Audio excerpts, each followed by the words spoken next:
how to install your Blazer CWL510 combination spotlight onto a pickup truck. Here are some of the recommended tools and accessories you will need to complete this installation, and here are the items that come with the light.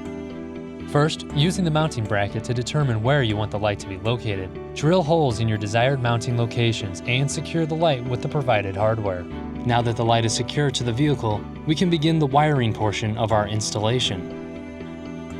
Begin by using a ring connector to attach the hot wire to the positive lead on the battery. Feed the other end of the hot wire from the battery to a 10 or 16 amp fuse.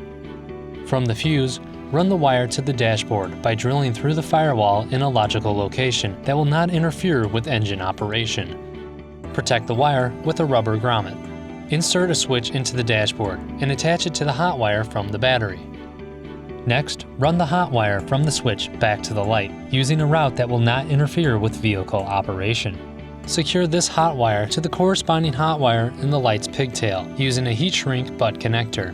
In the same fashion, use another heat shrink butt connector to attach a neutral wire to the corresponding neutral wire in the light's pigtail. See the printed instructions for more information.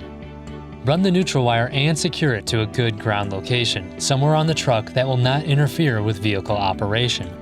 Ensure all of your wires are secured with zip ties. Finally, test the light to make sure everything works properly. Congratulations, you have successfully installed your new Blazer CWL510 combination spotlight. Blazer International lights the way.